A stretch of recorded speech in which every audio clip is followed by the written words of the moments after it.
ప్రభువైన యేసుక్రీస్తు పేరిట అందరికీ ప్రైజ్ లార్డ్. మనం ఇంతకుముందు యేసుక్రీస్తు వారు శిలువ మీద ఉన్నప్పుడు పలికిన 7 మాటలలో మరి మొదటి మాట గురించి, రెండవ మాట గురించి చక్కగా మాట్లాడుకున్నాం. అదే రీతిగా మూడవ మాట గురించి కూడా మనం మాట్లాడుకుని దేవుని నామాన్ని గణపరుచుకుందాం. అయితే యేసుక్రీస్తు వారు శిలువ మీద ఉన్నప్పుడు పలికిన మూడవ మాట, యేసు తన తల్లియు తాను ప్రేమించిన శిష్యుడును దగ్గర నిలిచి ఉండట చూచి, అమ్మా ఇదిగో నీ కుమారుడు.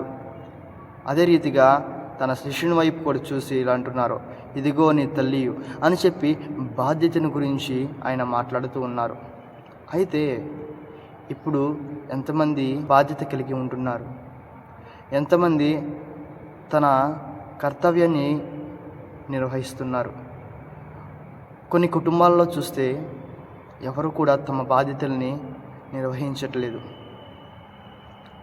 ఎన్నో కుటుంబాలు బాధ్యత లేకుండా ప్రవర్తించడం మూలంగా విడిపోయిన కుటుంబాలను చూస్తూ ఉన్నాం.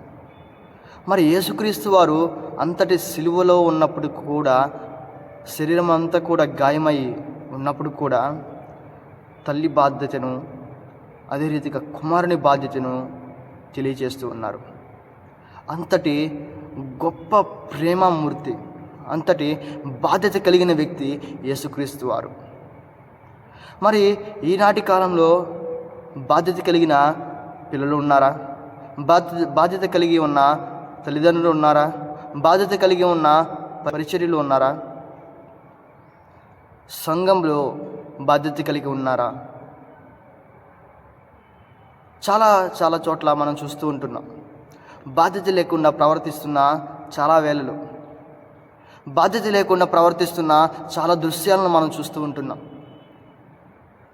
ఎన్నో రకమైన కీడులు జరుగుతూ ఉన్నాయి బాధ్యత లేకుండా ప్రవర్తించటం మూలంగా. మెంటల్లీగా కూడా బాగా ఆలోచించి షార్ట్ టెంపర్ వచ్చేస్తుంది మనుషులకి. ఒక మాట చెప్పాలని ఆశపడుతూ ఉన్నా. చాలామంది పెద్ద పెద్ద కార్యక్రమాలలో మునిగి చిన్న చిన్న ఆనందాలను కుటుంబంలో వారు నిర్వహించవలసిన బాధ్యతలను మర్చిపోతున్నారు. చేసే పని కంటే, పరిచర్య కంటే ప్రవర్తన చాలా ముఖ్యం. మన సాక్ష్యం చాలా ముఖ్యమైనవి. మన ప్రభువే అన్ని విషయాల్లో మనకు మాదిరి కావున ఆయన అనుసరించి జీవిద్దాం. మన బాధ్యతలను అనగా కుటుంబంలో కానీ, పరిచర్యలో కానీ ఇవ్వబడిన వాటిని చక్కగా నిర్వహిస్తే దేవుని నామానికి గొప్ప మహిమ. కానీ ఇప్పటికి కూడా ఆలస్యమేమీ లేదు. దేవుడు తన స్వహస్తాలను చాపి, మన వైపు చాపి మనల్ని రమ్మంటున్నారు.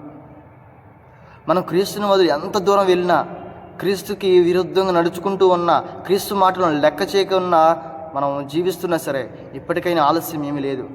నా ప్రభువు తన హస్తాలను చాపి రమ్మంటున్నాడు. ఆయన మనల్ని చేర్చుకోవడమే కాక తన ఇంటి వారిని గురించి కూడా బాధ్యతలను మనకు అప్పగిస్తున్నాడు. ఎంత ఆధిక్యత, ఎంత ధన్యత! భూమి పుట్టినప్పటి నుంచి ఇంతవరకు యేసయ్య కంటే ముఖ్యమైన వ్యక్తి పుట్టలేదండి. లేదు, సిలువలో వేలాడుతూ దాహం గుని మరి అంతటి గాయమైపోయి ఉన్న శరీరం కూడా దుక్కుదినిన పొలములాగా శరీరం మారిపోయింది. దాన్ని కూడా లెక్క చేయకుండా సహితము బాధ్యతను చక్కగా అప్పచెబుతున్నారు.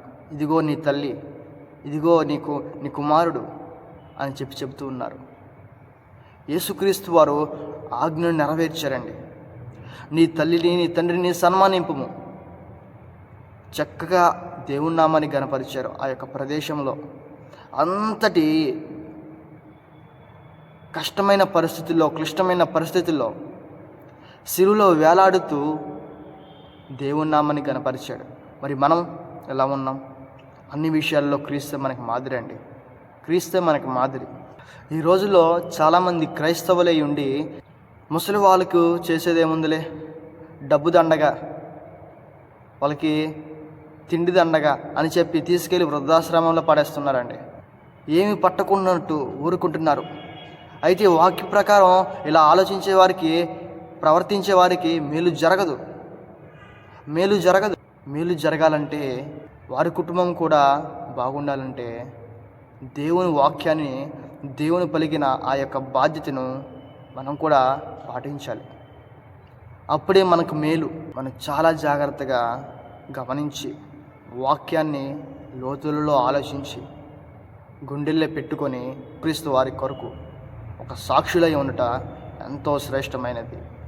కాబట్టి మనము ప్రతి ఒక్కరూ తల్లిదండ్రిని ప్రేమతో చూసుకొని దేవుడు ఇచ్చే మేలులను చేసే కార్యాలను స్వతంత్రించుకునేలాగున దేవునికి ప్రార్థిద్దాం. దేవుడు మిమ్మల్ని అందరినీ కూడా ఆశీర్వదించును గాక.